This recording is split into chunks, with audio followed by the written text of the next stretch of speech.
Welcome everybody to our webinar, Multi-Platform Solutions. It simply isn't one size fits all. So my name is Greg Fossen from X Media Research. Moderating our panel today is Colin Dixon, founder and chief analyst at nScreenMedia. We're thrilled to have Judy Johnson, director of product management from Bottle Rocket Studios, along with Peter Welpton, who heads business development for Bottle Rocket. As Colin and I looked at some of the important things that are going on in the industry, providing a comprehensive seamless video experience across major devices is anything but trivial, as anyone will tell you who's deployed these types of solutions. And as we looked at how best to tackle some of the issues and bring you the relevant information you need to make great strategic decisions and help you to deploy these solutions, we thought about who we should work with on this. And we are thrilled to have, as I said, Judy and Pete from Bottle Rocket here.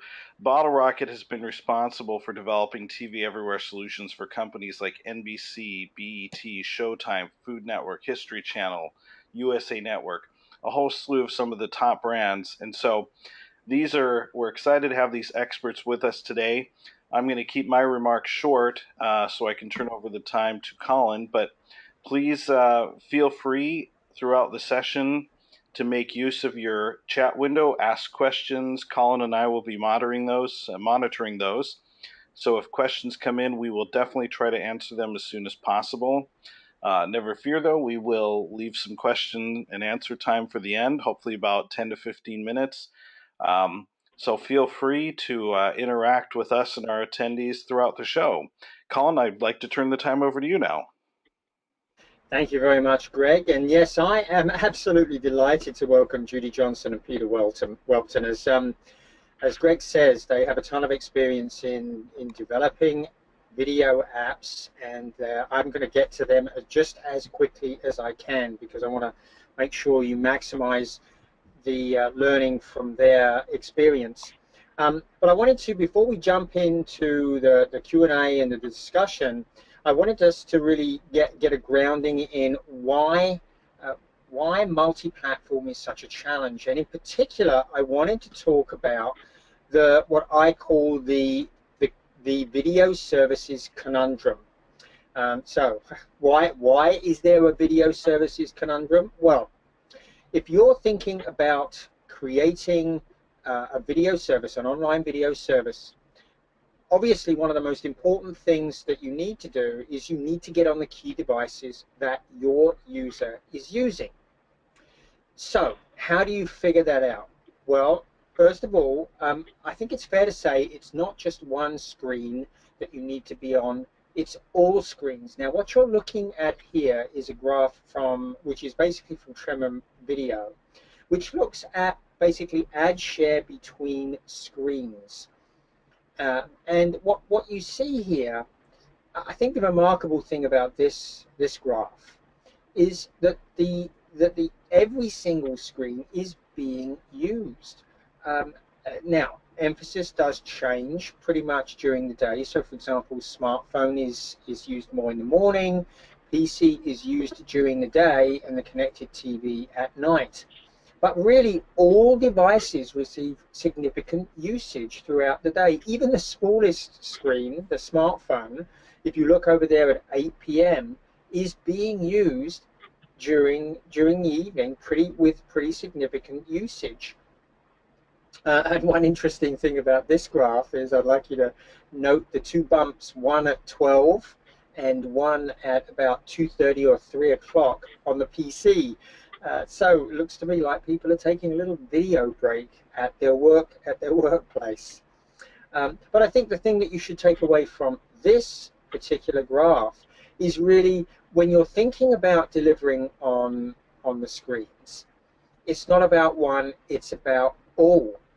And the fact that this actually creates a problem for online video service providers. Now, why is there a problem? Well, let's think about getting on the connected TV first.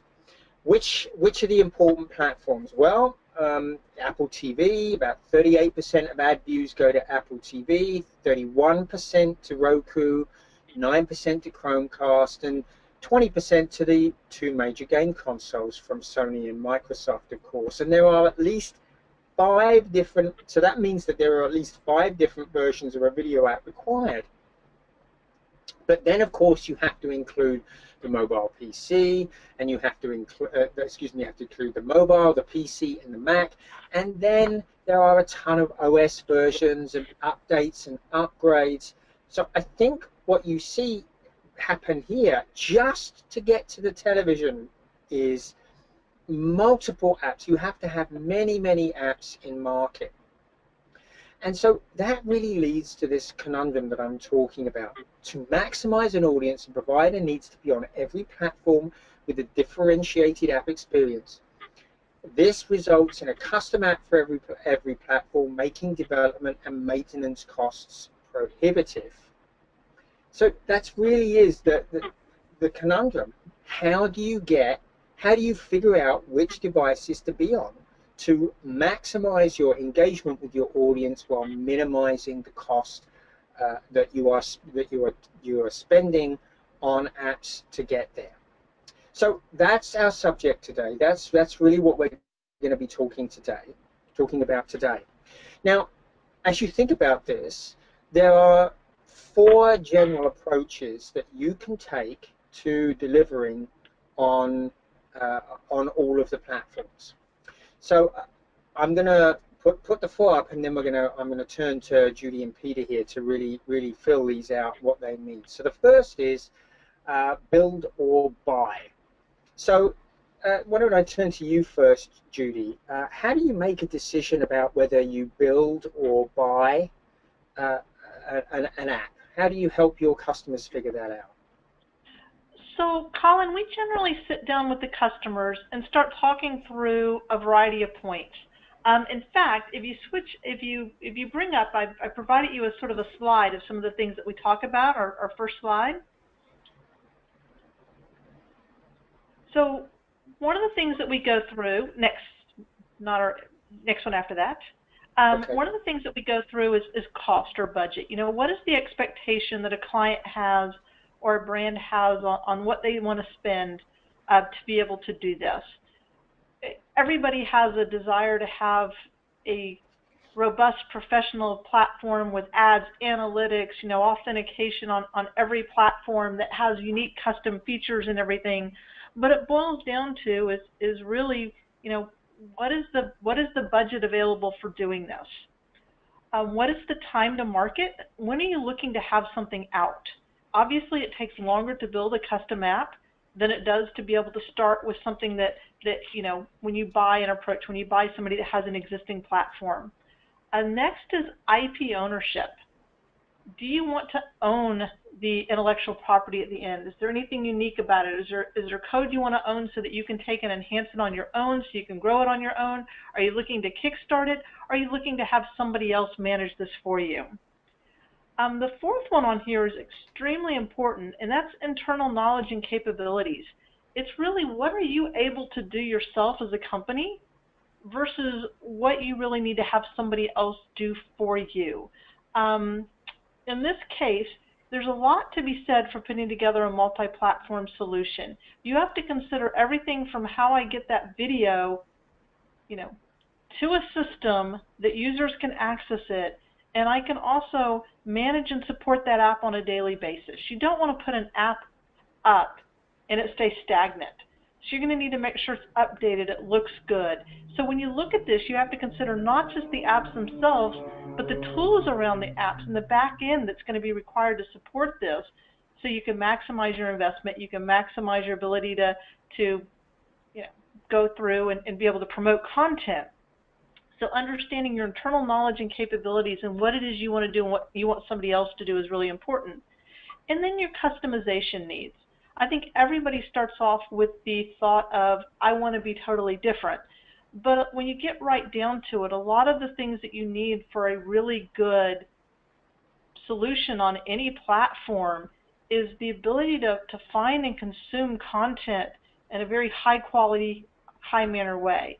And so outside of being able to promote content, find content, and consume content, really need to look at what are your customization needs, what are you trying to do, how is it unique, what's it being to your brand, and understanding the cost of not only building that but maintaining that across all of these platforms. So we sit with the customer and we discuss these to determine what the path is to move forward, whether or not it's better to build something or whether or not it's something to buy something, whether it be a platform or system that is more templatized in their approach, but to be able to figure out where's the best path forward. So Peter, one of the options that they can take is to use templates. Can you tell me what is a template and how do I use that? So the options of using templates is just to provide, at least in our case, the ability for our clients to own how their content is promoted in the applications. And it allows them to have a level of variety and control that they may not be able to get otherwise in a more kind of locked-in setup. So templates is kind of a weird hybrid between getting something very customized, but also then getting into a platform or a product that allows you to get a slightly higher level of customization than you can get in something that's just a locked-in layout. Okay, so I can sort of pick from different layouts and designs as my initial template, right? And then make customizations on that. Is that what the combining approach is, customs and templates? Is that what that is? Yeah, so everybody does it a little bit differently, but in general the idea of templates is to at least give the client some level of flexibility in layout, but it's limited. It's not an unlimited amount of flexibility, but to be able to vary and pick and choose layout options. One of the advantages of templates is also that it takes into account best practices already on users being able to find and consume content. And so when you see a lot of different products, our products also, you'll see that a lot of thought's been given to basically the usability and how users are going to consume content. Sometimes the best practices that are out in the industry are really the best approach to go forward, so there's not a lot of reason to move it beyond that. The customization... So Judy, why would I then do any custom? Why can't I just manage with these great templates that you've provided me? Well, I think there's always times that you may need something above and beyond that could be unique for your business. I mean, you need to make sure that whatever approach, whether it's a template approach, it still allows you to have brand identity capabilities, right? So you don't want to look like everybody else. You want somebody, when they come to your app on any one of these platforms, to be able to recognize your brand, your content, your capabilities. So I don't want to speak for other people's products, but that's important whether you went with the template solution. But let's say you're a network that has affiliate stations, and you need to be able to have the ability to have affiliate branding there on there also. An example of this might be NBC. So on NBC, when I log into any of their apps, they're recognizing that I'm here in Dallas. It shows me my Dallas brand affiliate station, and it also shows me things like my local weather. So here's an area where you're not going to get a template that's going to be able to provide you that, but it's customization above and beyond that's important to your brand. And I think that's the thing that we talk through with any of our clients on these customizations is how does it help your brand and what's it moving forward? Some of the other examples that we might see is people that are trying to provide one of the biggest hurdles, I think, for a lot of people on multi-platform solutions is people that would like you to authenticate for your content. What's the value of being able to do that? And a lot of people want to buy customizations to be able to better present that value proposition and be able to present it in a way that's unique that might resonate more with their clients. So I think in each one of these, if you look outside a template, you're going to be looking for why is it important and what's it going to be, and is it important enough value that I'm going to continue to maintain that over time. And Colin, the other thing I would say is related to that, Bottle Rocket has built TV Everywhere applications, both as a custom engagement and as our templated product that we have. And the one thing, you know, the whole point to the latter is to try to do cost savings. But to Judy's point, at the end of the day, there are just simple best practices that you keep in place. And a lot of what ends up making apps look different are how those clients actually end up branding their assets and the images and their logos and colors. And that's a level of not to use customization, but that's a level of what we can, you know, of what a templatized product can at least help make something brand specific. Okay, very good. I think another case, Colin, if you don't mind, I'd say another reason that you want to look outside of templates is if you're trying to provide something other than, for instance, video content. Most approaches that provide you templates are great for promoting video content. Let's say you're a Food Network and you want to be able to have not only your video content but recipes up and available. There are times that you want to enhance your offering that may take more of a customized approach that you can build upon a templatized approach and add to it, or you may decide you want to go totally custom. Couldn't I end up in a situation, though, where I've developed a feature, a marquee feature, and I end up having to take it to all of the platforms? On some of the platforms, it might not be quite so easy to implement. Yes, you're exactly right. I mean, that's a really easy yes answer. And that is one of the reasons that we walk people very clearly through what is the value of this customization, because there's the cost to implement it on the platforms, there's the input devices, the way users work on the devices, the things that are available. The example I gave about recipes is probably a really good one. If you start looking to say, okay, I want to be on a Roku platform, how would I combine something like that, and how would users navigate and find it? Or on an iOS platform, you might have more capabilities. So I think you have to be very careful about what you do and understand that also once you provide that feature, it's much easier to not provide a feature than it is to take a feature away for customers. And to your question, Colin, we do spend a lot of time consulting and guiding clients or potential clients as to what the best path for them is across all the different devices versus kind of what their requested requirements are. Okay, so that sounds like a great segue into our next section, Peter. So thank you for bringing that up. It sounds like what's absolutely critical here is you have to understand who your customer is, because if you don't know who they are and what their likes and dislikes, capabilities and are, it sounds like it's going to be tough to design an interface for them.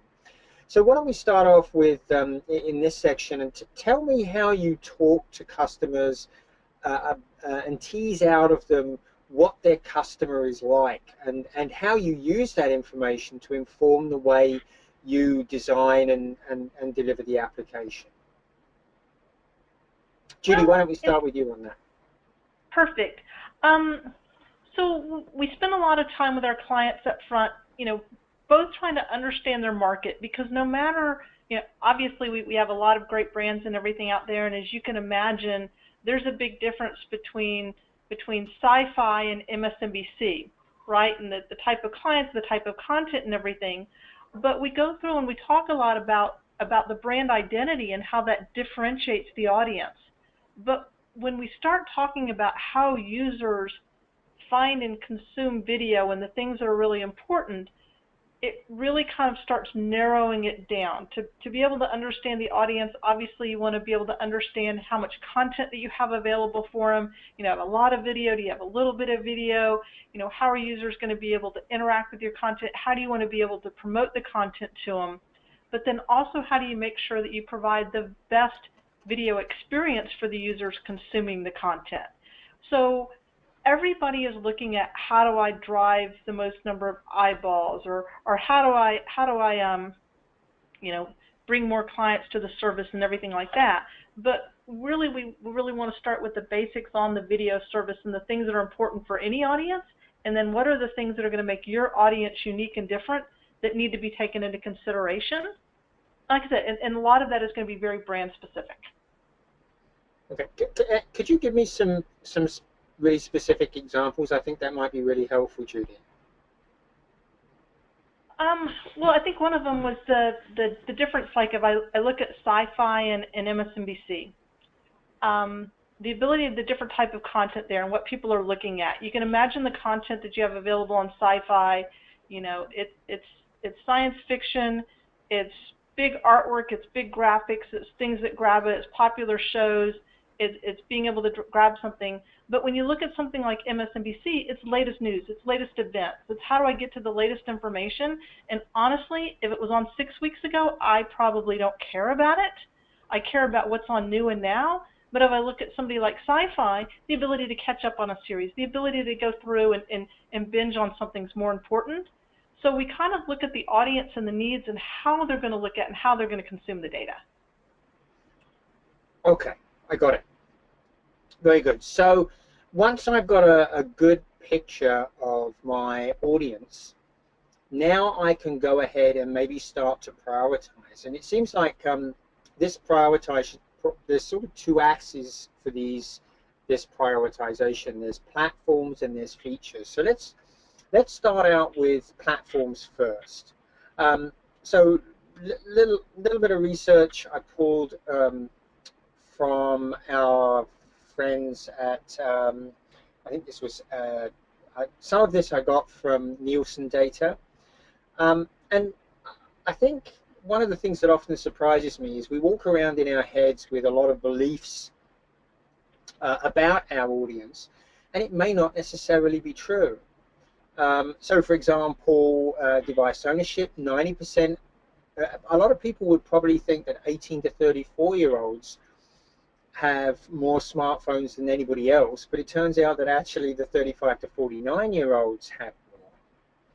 But when you look at device usage, 56% of that group, 35 to 49-year-olds, use their smartphone for video, and only watch 17 minutes a day, whereas the 18 to 34-year-olds, a much higher percentage use it and watch for 22 minutes per day. So actually, if you want to reach the 18 to 34-year-olds with video, smartphone is a better option than it is for the 35 to 49-year-olds, even though penetration is deeper there.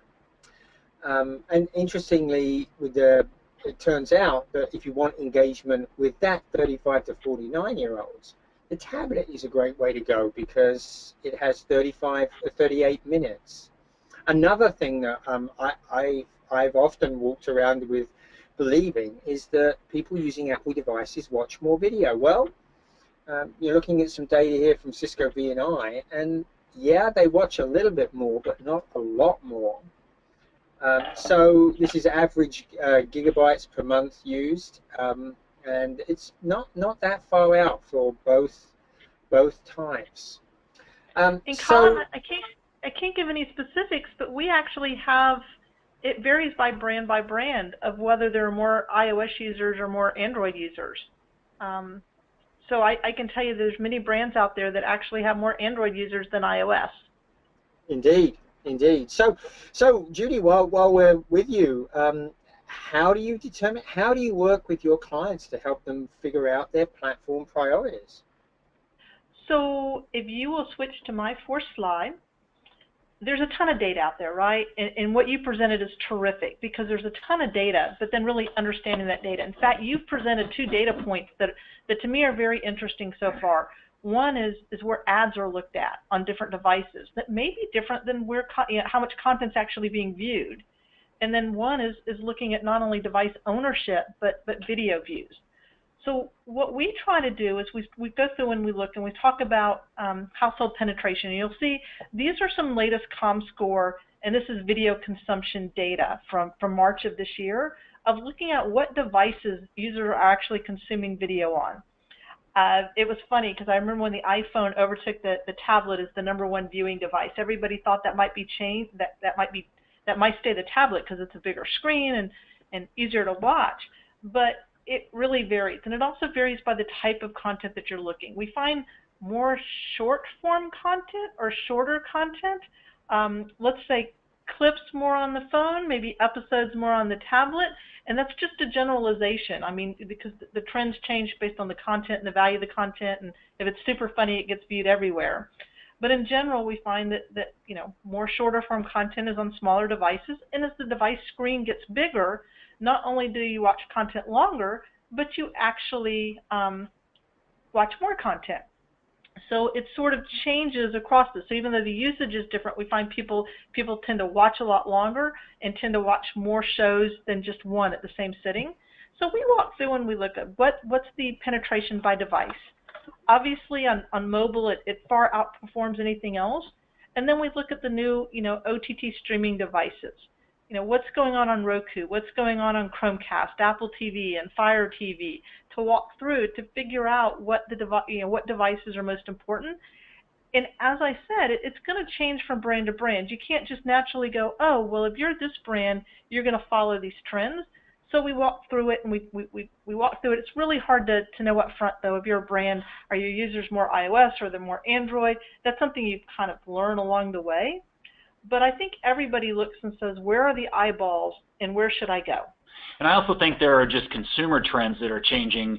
If you had asked us this question 18 months ago, the idea of doing a streaming device was pretty much left up to the biggest companies just purely because of the cost and expense. But today, the idea of doing an app, well, a Roku in particular, but now even more specifically Apple TV, now that Apple is really beginning to get their teeth into promoting their Apple TV device, that is becoming more and more of a commonplace, or maybe even a better way of saying table stakes device for a lot of brands.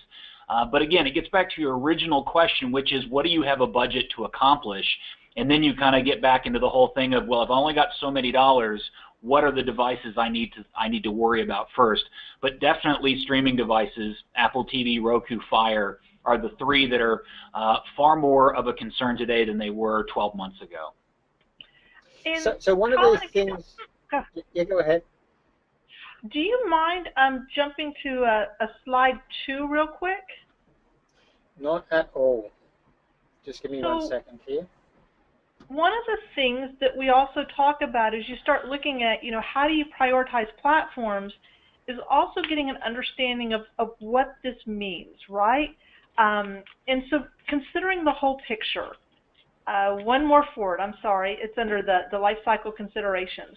One is, how is content going to be featured or promoted on all of these platforms, and who's going to be responsible for programming that, and what tools are needed, and how do you do that? And so when you look at prioritization of platforms, I think it's more than just what platform, but the overall ecosystem and infrastructure that's going to be required to work on this. And then, technically, how often do each of these platform apps need to be updated? What are the support requirements for each one of these, and to understand the priorities around that? Because as everybody's looking at creating their platform priorities, it's more than where are the users, it's what is going to be my ongoing cost to build and maintain these. How often do these device updates? How often are there new device models? What are the trends that we're seeing now? Are there any mandatory requirements for each app? As we know that you could have, FCC requirements around closed caption, or if you're a TV Everywhere app, you may have MVPD requirements on where logo screen replacements are going to be. So when we're looking at platform prioritization, we want to look at this more holistically than just what are users going to look at, what are users going to see, but how am I going to operate that, and how am I going to continue to maintain that? So I wanted to ask you both, is it right to believe that, if I'm serving a younger audience, maybe I should just be on the smartphone, or are there circumstances when I should also consider being on smart TVs and streaming media devices for that audience? Yeah, and again, it's a case-by-case scenario that we have these discussions about. If you're dealing with a younger audience, the natural instinct is to just simply, go with the smartphone devices, and that's a hard case that's a hard case to argue against. But times have changed, and as these other devices become, more ubiquitous across homes, those numbers have changed as well. We certainly know that there are longer viewing times on connected devices, streaming, like Apple TV and Roku, than there is the smartphone, and that is that is consistent across age groups. So even teenagers or millennials that watch on an Apple TV are spending more time watching on those devices than they do their, Galaxy 7. So those are all considerations that all ultimately, again, to Judy's point, tie back to A, how much do you want to spend, and B, what kind of bandwidth do you have internally for maintaining those devices over a period of time, and what is the return on investment for you? So if I come to you and I'm seeking to really deliver on a mobile, I'm looking to reach that young audience, and I want my videos to be mobile, so they're shorter. It's really a mobile video service that I'm looking to deliver. Do you sort of think about that in a little bit different way than you would, say, a generalized video service like, say, a Netflix or something like that? I mean, I think in a way when you're generalized video service, Netflix is a great example because they've taken great care and attention to what's going to make the best experience on each device. So I think if you're looking at a mobile only, I mean, it just means you're going to say, okay, in a mobile experience, how can I make the best experience on that device? I think the biggest consideration when you start looking and saying, I want to go to these multiple platforms, is how do I make sure that you still recognize who I am, my brand, how you work, and how you function, that it's all tied together. So in some ways, it kind of simplifies it if you're only going to be on one device. I think the hard part is you may decide at some point that you do want to expand, especially as new device adoption and capabilities and everything like that, just to always optimize for wherever you're heading. Yeah, and I would say, Colin, sometimes I worry that people tend to overthink this, but our job at the end of the day is to try to make it as easy as possible for the end user, our client's viewer, just to simply watch video on whatever device they're using. And we spend an inordinate amount of time of making sure that our user experience accomplishes that at the highest level. And a lot of times people tend to way overthink and put a lot, in my opinion, too much thought into and worrying about a lot of other things other than that one specific point. Okay, I got it. I think I understand that.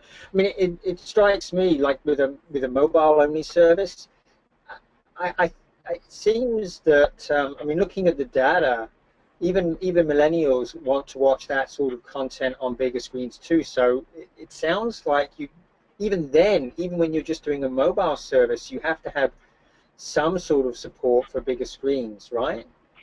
Sure. So, AirPlay for iOS and Chromecast for Google are important elements in allowing people who just have smartphones to stream or cast, for a better lack of a term, onto larger screens. So that's pretty critical stuff. I spend a lot of time looking at reviews and what users are saying in apps, and it's really interesting because the #1 complaint is ads.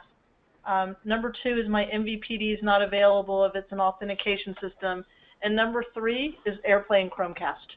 If it doesn't exist, it's something that's extremely important and people are vocal about it. Yeah, I was looking at some other data, and it looks like particularly the streaming sticks are very popular to take with somebody to somebody else's house and plug them into their TV and share that content. So it looks like that's a pretty popular feature. So I think we should probably move on to let's talk about features now.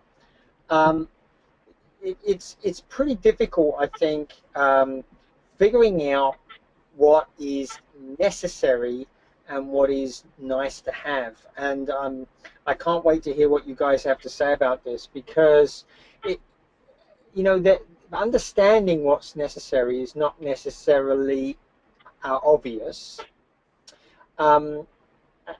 But it seems like it's absolutely critical, right? Right, Judy? It is critical. And I think what a lot of people generally sometimes forget is ultimately people are trying to watch video, right? And so adding a bunch of features that take away from that experience or draws the users out of the video watching experience seem to be more disruptive and distractive than actually productive. And so when you start looking at features, I think it's important to talk about what are the key metrics that you're trying to drive, and do those features help drive those key metrics, or do those features provide a way of distracting from those key metrics? So a standard key metric, right, might be video starts and numbers of minutes engagement. You know, what are the features that you're doing to actually drive those two metrics? Right, indeed, and that is getting to video start. Isn't that one of the most important features that people should keep in mind when they're providing a video service? It is, and I think just from the data that we see on our apps, 85% of video starts still come from the feature screen. So there's ultimately users have to be able to find content, but users are lazy. We're all lazy, right? We want to have things served up to us and easy for us so that we're able to launch something, open something, and watch something. So keeping that in mind, you don't want to put a lot of features that are going to take away or take users down rabbit holes to stop that from happening. Right. I remember hearing Neil Hunt from Netflix. He said that they have between 60 and 90 seconds to get somebody to a piece of content that they want to watch before there's a danger of them moving on. That sounds like it's a pretty tough thing to do, right? Well, it is. You know, one of the things that is important is that any content creator probably, or at least should be, spending a lot of time promoting their content. And many times they have a new show or a new movie or some piece of content that they are promoting on their traditional channels. And so when somebody picks up a mobile device or turns on the Apple TV or the Roku to find it, they want to be able to find it right at the front, and they want to be able to play it from there and not get buried, as Judy said, buried down into a bunch of extra stuff that keeps them from just actually watching the content. I mean, that's really a critical part of the user experience, is that you just make it simple for them to do what they wanted to do in the first place. Yeah, and the slide you brought up would be great, Colin, on this, because I think ultimately, as you point out, we want to be able to play video. Everything else needs to draw to how do you get to play video. But I think there's some things that are changing on how you get there now. You know, Apple with their universal search capability and their new TV app that they've announced, and the ability to go to an app and Roku search capability, users might not always come in from the feature screen. And once users are in your app, you want to make sure they engage in the video, and you want to make sure they're able to find other video that they want to watch to stay engaged. Those are the things that are really important. And some of the missteps I think I've seen people make is things that distract the users from that. One might be a lot of extraneous web views associated with that while you're on the video watching experience. So taking somebody from a video watching experience into a blog or into some other web view. Why would you do that? Your user's now in a web interface, and now they're often going to go type another URL and go somewhere else and stop watching video. So whatever you need to look at as far as functionality is how do you keep users engaged? And I'm all for being able to drive that deeper relationship for content, but it needs to be in the right place. It needs to be an exploratory place, not in the watching experience. Oh, I got it. So, so that's a pretty interesting point, Judy. But I wanted to actually go back over something a little bit. There were two things when you're prioritizing features that you really need to think about, right? You need to think about establishing your brand and the key functionality. So, let's talk about establishing brand a little bit. What do I have to do in the interface to do that? Is it just my logo and the colors, or is there something else that I need to be thinking about there? When we first started down this route, we are a bottle rocket, right? We've created, all these amazing app experiences, and we have, strategy and designers and looking at different ways to do this. And we spent a lot of time. And actually what establishes brand identity more than anything else is your content. So what we try to do, and I think anybody building an experience should look at the same thing, is the logo is important, the colors are important, being able to recognize it's important, but also being able to make sure that the content stays front and center, because ultimately these apps on all of these platforms are to watch video. And so just making sure that that content keeps the presence, that your brand doesn't overtake the content. Yeah, I think we've also learned over time that each brand has the power of displaying itself in its imagery, not just in a logo or font colors, but in the assets that they supply and display in the apps can immediately identify a brand through the characters of their television shows or movies that everybody are familiar with. So one of the things that we talk about is you can look across all of our apps across the different stores. They're all on the same platform, but every brand has been able to identify and establish its own identity just simply through not just logos and colors, but the actual imagery that they include in the apps and how they lay it out. So they're all on the same platform, but they all have a very different look and feel that is specific and unique to them. I think a great example of that, one of our brands, Hallmark. Hallmark has a few times a year that they really shine, right? Like Valentine's Day, the Christmas season. But if you go to the Hallmark app, despite the fact that they really, there's logo, there's colors, but there is no mistaking that you're in the Hallmark app. There's no mistaking from the content and the imagery they use associated with it that immediately drives that brand identity. And once again, on the functionality, unless you have a brand, and I'm going to go back to, let's say your brand is a food brand, right? That your brand, it's important to have something other than video. It's important maybe to have recipes or anything like that. But look about what your brand and what it provides and what functionality is needed. And most of the time, it's the ability to consume the content, the ability to watch those videos. And then, Colin, last to that, that's one of the things that we, communicate heavily to clients or potential clients is just whatever you decide to do, whether you build something custom or you work on in our particular product, you just want to make sure that you're dealing with something that allows you to display your brand to the best of your level and your ability. Got it. Thanks. Now, obviously, you are only able to do as much as is possible to do on a platform. So, how much exactly does a device manufacturer drive the feature set of an app? It's pretty fundamental, isn't it?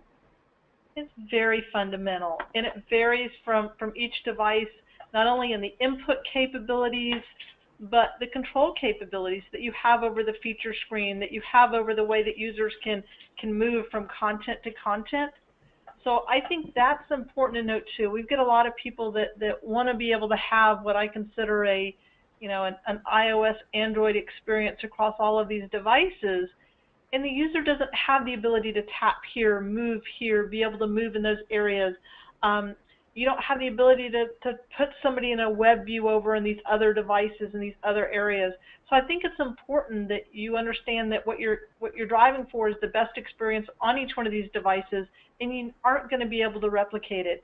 But you have to create enough of a cohesive experience so that users can identify the content, identify the brands, and have an understanding. So basic things. If you have a watch list, you call it a watch list in all cases. You don't call it a watch list over here and favorites over here and my list over here. I mean, there's certain things that you do to make sure that you unify the experience so that you have a cohesive look and feel that as users go from platform to platform, it's not confusing to them how they use your app. As soon as they use one, they get comfortable to understand the terminology and how that brand functions and how you find content and how content's organized. Got it.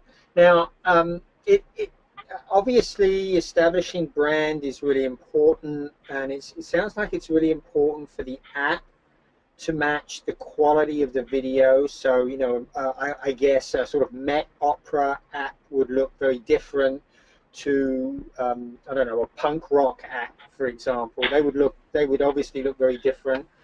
But within both of those apps, I think probably all of the users of those apps would be able to tell you what constituted a good user experience.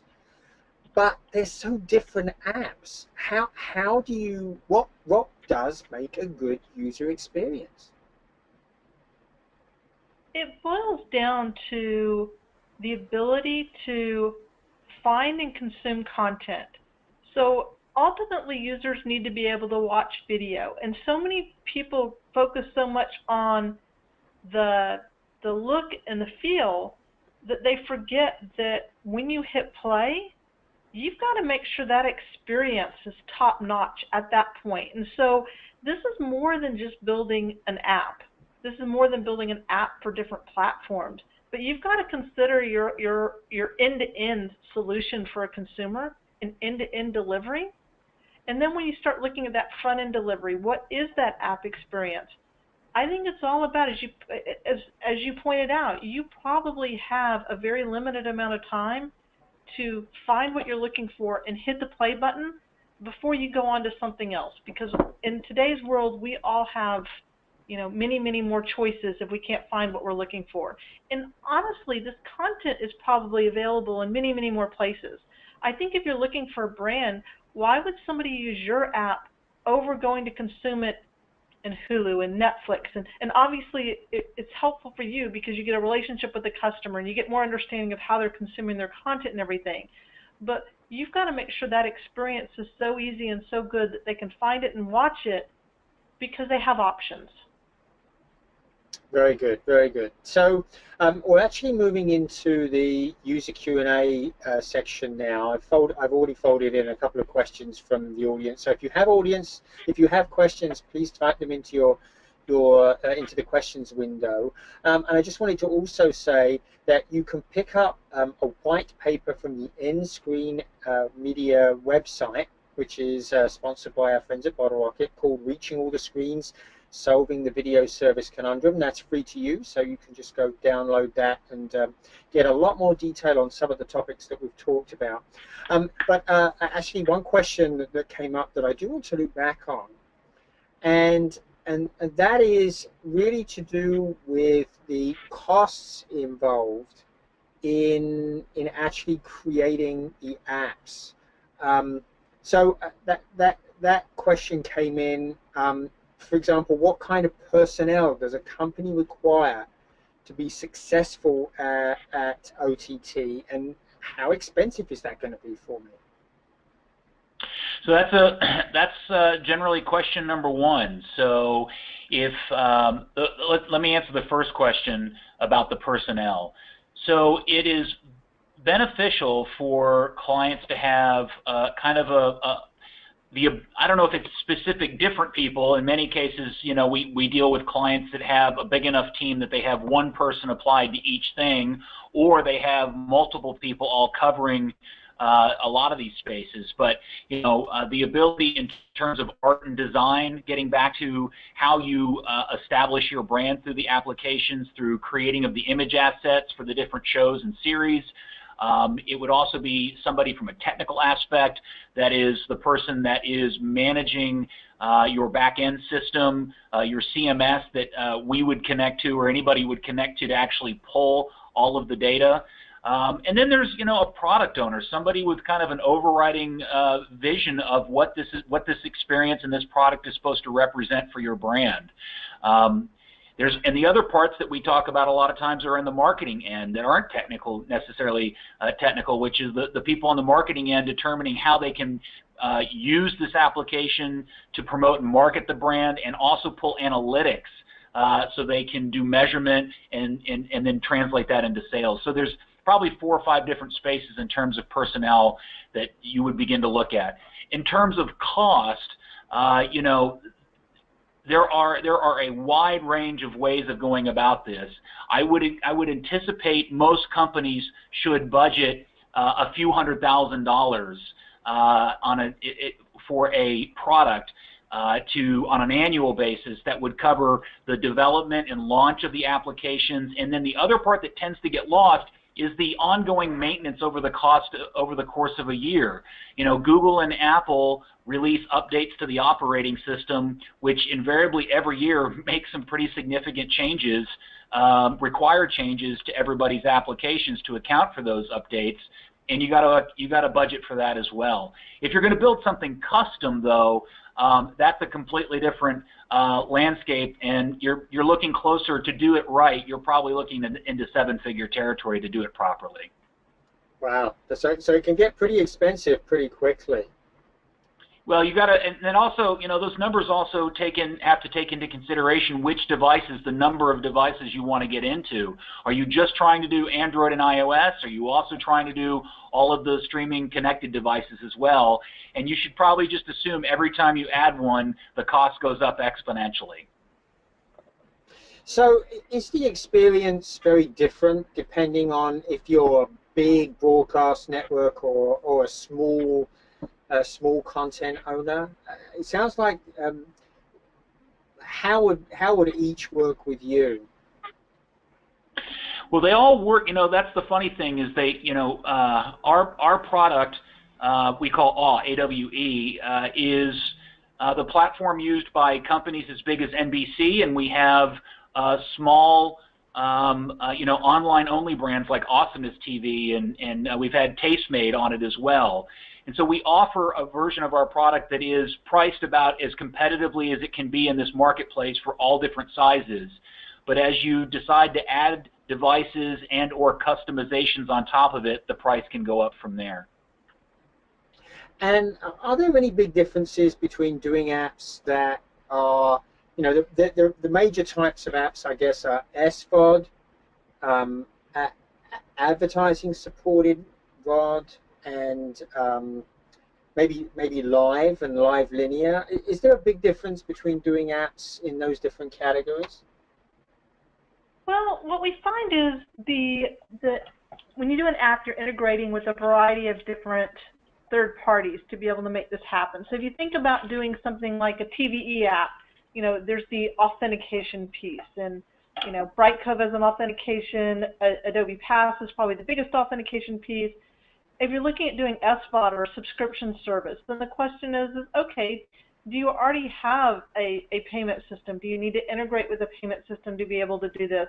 If you're doing a subscription service, one of the biggest questions is, users are paying for this video. If they have a problem, how do they contact me? How do I support it? How do I provide that? I think that the difference in each one of these type of platforms is what does the entire end-to-end look like? Once again, it's far beyond just the app and the user experience, but what are the other players and pieces that need to be part of this that I can have a complete consumer user experience? Okay, very good. So another question is, doing multi-platform, is that a revenue generator today, or is that just, you know, you got to do it and it doesn't matter if it generates any revenue or not? I think you can kind of answer those questions in two ways. It's becoming more and more of a core competency across the industry that you have to have the ability to present your content in a streaming environment, whether it be on mobile or connected devices. Whether or not it actually is a revenue generator is a question largely determined by how engaged and dedicated that particular brand is to making it successful. How much do they promote their applications? Their sales team, are their sales team successful in selling it? Has the brand been able to lock up all of the rights to their content so they can actually put it on their streaming devices? You know, that's a problem a lot of people face, is that they launch applications and they don't have all the content they're broadcasting or the rights to all the content they're broadcasting, and so people download their app and they can't find it, and that experience isn't what the user expected. So that all of those things can impact, along with just the quality of the application and that user experience itself. Very good. And another question from the audience about the cable operators. Do you guys work with them, and if so, what is it? You know, are they very different to work with than the content providers themselves? Well, the difference that we would have with the cable providers is the experience is basically a multi-channel experience, right? So you have, versus one piece of content. Let's say you're Bravo, you've got your content, your shows, how you promote it. But if you're a cable provider, you have, you know, tons of channels and different packages and how the user does in those packages. So ultimately, there's some differences. It's really how do you let users find, explore, and get to content and be able to watch content. And does that create particular particular challenges in the back end, Judy, because you know it's one thing to have a set of VOD assets, but they've got linear channels and live feeds and a whole bunch of other stuff going on there, as well as the authentication piece. Does that create back-end challenges that ripple up into the application itself? It does, because as you pointed out, there's a lot of things, and the VOD is probably the more straightforward, right? Because ultimately that's just content sitting on a server somewhere that you can find that you want to watch and hit and watch, and that's pretty straightforward. That when you talk about live, there's one thing about, like, once again, I'll use Bravo as an example. What's live on Bravo is what's live, and you know, they're pretty much, you know, one schedule, the entire nation. It's going to be what's live. You don't even have to worry about whether it's, you know, live in different areas. But then once you start talking about a cable provider, an MVPD, you've got a ton of different linear channels, and how do users discover what's actually on those different channels and understand what's on live? I think that's the different challenge there, but you need a back end that's also able to provide those live streams and provide that experience and provide that easy switch to the user. That sounds like it's a pretty complicated job as opposed to just simply doing VOD assets. But it's what consumers want too. It's a complicated job, but I think if you do it well, as I said, users have options where they look at this content. I think it's if you do it well, they enjoy it. So I was just going to say, you know, that was something we experienced a lot in the summer, as many of our NBC brands were doing live Olympic coverage across several of the different NBC brands on our applications. So we spent an inordinate amount of time and energy and effort in making sure that that live experience was as pristine as possible for an event of that size. But there was a lot of lessons learned for everybody out of that experience. Well, as a frequent user of that app, I think you did a pretty darn good job, Peter, because I was on it a lot. So I have one last question for each of you, and I'm just wondering if you could share with us just one anecdote, one oh boy, I was surprised they asked that about a customer, something that the customer asked you that either had a big impact on the app or had a big impact on how you approach things going forward from there. So either of you have any last anecdotes you can share with us? We're looking at each other trying to come up with one. Give us a second. Yeah, go ahead. You brought up one, right? The things that are trending are different, right? The things that are getting to be really important. There's not a feature that you go, oh, if you add this feature, all of a sudden, boom, happens, right? The difference between a VOD app and once you add linear is very different, right? The ability to watch live content obviously increases consumption time, but also letting the user be able to find that and be able to know what's on versus what they're watching on VOD. And if you just watch this episode, to make sure you can watch other episodes. So from a consumer perspective, I think making sure the content that they want to watch is available is kind of like that marquee thing. From a brand perspective, you're trying to increase eyeballs. I think some of the marquee things is how you let users be able to find content after they finish watching something. Like what's the experience for them? I've watched this episode. Can I watch the next episode? What else do I promote? And then also understanding, if you're understanding the value to the consumer, one of the biggest hurdles that people have right now, especially if they have TV Everywhere apps, is understanding the value of why I'm going to put my user ID and password. That how do you make it easy? How do you make it for users easy to use the application? How do you make it easier for them to understand what they're going to get when they use the application, what they're going to get when they log in, why they provide it, and how they do it? That also is kind of getting users over that big obstacle, that big bump. You know, that sounds like such a simple thing, Judy, but as you say, it is surprising to me the number of apps that get that wrong. There are some very mainstream online apps that I use simply do a bad job of remembering what I've already watched and helping leverage that information to get me to other things to view. So this has been a great discussion. I want to thank you both, and I think we're just about out of time, so I'm going to hand back to Greg, and just one more plug for if you want to learn more about this, you can download the Reaching All the Screens solving the video service conundrum on the nScreen website that's free to you. Greg, take us out. Well, thanks so much, Colin. It's been another fantastic webinar. I appreciate the great job you did. And Judy, Peter, thank you so much for being with us and sharing your insights and also your vast experience working with a whole broad spectrum of customers that are deploying multi-platform solutions. I definitely learned a lot tonight in walking away with a couple points here that are important. So appreciate you being here. For everybody out there who'd like to, who's watching and viewing with us today, the webinar recording will be available over at nScreenMedia.com, and we encourage you, if you need to review some of the important points we talked about tonight, to take a look over at Colin's site and to get some more insights through the white paper that he wrote. So, Judy, Peter, Colin, thanks again for being with us, and thank you all for joining in remotely. Thanks.